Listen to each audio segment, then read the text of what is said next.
English. आज का हमारा टॉपिक है इंग्लिश टीचिंग के बारे में। आज मैं आपको कुछ बताऊंगा इंग्लिश के बारे में, जैसे आप इंग्लिश जल्दी सीख सकते हैं।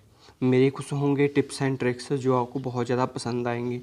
आप बहुत सारे ऑनलाइन कोर्सेज लेते हैं इंग्लिश के लिए, बहुत सारे ट्यूशन्स लेते हैं, आइल्स पीटी करते हैं उसके लिए। तो मैं आज को कुछ आपको टिप्स एंड ट्रिक्स बताऊंगा जिससे आप इंग्लिश सीख सकते हो।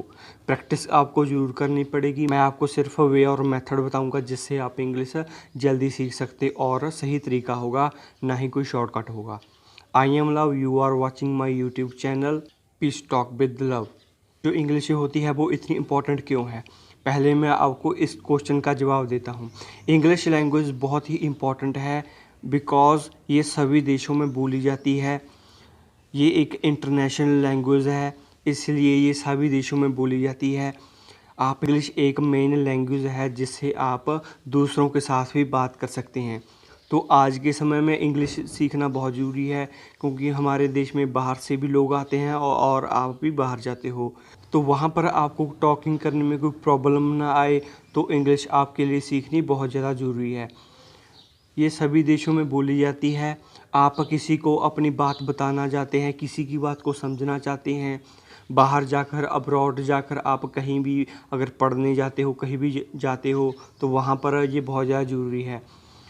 तो मैं आपको बताता हूँ कुछ इसके टिप्स एंड ट्रिक्स। तो मेरा पहला सबसे फर्स्ट तरीका और मेथड ये है कि आपको अपने अराउंड आपका एनवायरनमेंट है वही आपको इंग्लिश सिखाएगा। जब आप छोटे थे तो आपके माँ बाप, भाई बहन, रिलेटिव्स, फ्रेंड्स क्या बोलते थे? हिंदी बोलते थे, तभी आपने हिंदी सीखी। वो वर्ड्स बोलते थे, वहाँ पर से आपने वोकैबुलरी को कैच किया। ऐसे ही आप हिंदी की वोकैबुलरी सीखे। आपने अपनी भाषा कैसे सीखी? अपने माँ बाप बोलते थे, वो आपको बताते थे, आप उनसे बार बार वो पूछते थे ये क्या है, ये क्या है, और वो बताते थे। वो एक चीज़ को 100 बारी बताते थे, तभी आपके मन में वो चीज़ याद रहती थी। तो इसी प्रकार से इंग्लिश है। अगर आप इंग्लिश सीखना चाहते हो तो आपको उसी तरह का एनवायरनमेंट बनाना होगा जैसे आप इंग्लिश सीखना चाहते हैं। अपने माँ बाप को, अपने पेरेंट्स को, अपने भाई बहन को, अपने रिलेटिव्स को, अपने फ्रेंड्स को छोटी छोटी चीज़ें इंग्लिश में बता सकते हो, और उनसे जो उन्हें आती है वो आप सीख सकते हो।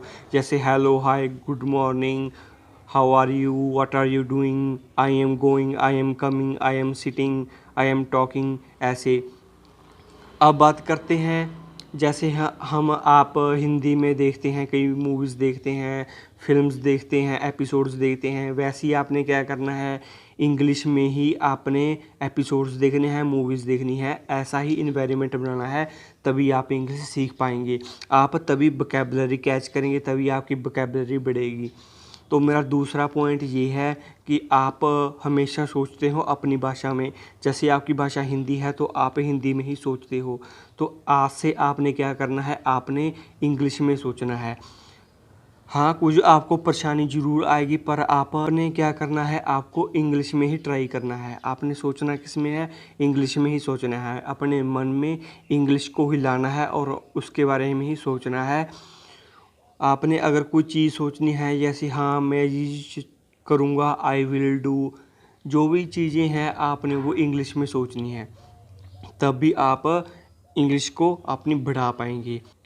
जो मेरा तीसरा पॉइंट है वो ये है, आप कभी आप हिंदी में देखें चाहे आप इंग्लिश में देखते हो अपने एपिसोड्स को, तो वहाँ पर आपको बहुत सारे सेंटेंसेस मिलते हैं, मेन पॉइंट्स मिलते हैं, ऐसी कुछ बातें मिलती हैं जो आपको बहुत ज़्यादा पसंद आती हैं।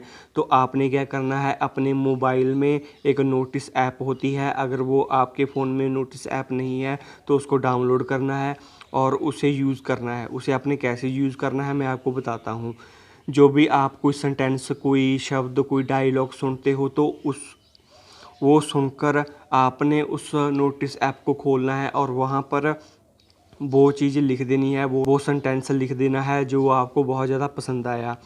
वो आपने इंग्लिश में लिखना है, ना कि अपनी भाषा में।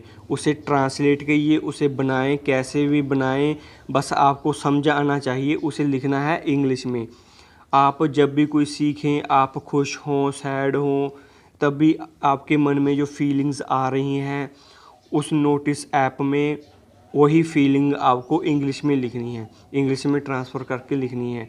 ये आपको खुद करना पड़ेगा, तभी आप एक अच्छे इंग्लिश कोच भी बन सकते हो, सीख भी सकते हो और आगे भी बढ़ सकते हो। आपकी नॉलेज भी इंक्रीज़ होगी, आपकी इंग्लिश बोलने की स्पीड भी तेज़ होगी और आप एक अच्छे लिसनर, स्पीकर बन सकते हो इंग्लिश में। तो ये थे मेरे कुछ 3 पॉइंट्स। आस करता हूँ ये आपको बहुत ज़्यादा पसंद आए होंगे और मेरी बात का आप ज़रूर ख्याल रखेंगे। तो अगर मेरी वीडियो पसंद आई तो इस वीडियो को लाइक और चैनल को सब्सक्राइब ज़रूर कर देना। मिलते हैं नेक्स्ट वीडियो में। इंग्लिश सीखने के लिए मेरी तरफ से बेस्ट ऑफ लक।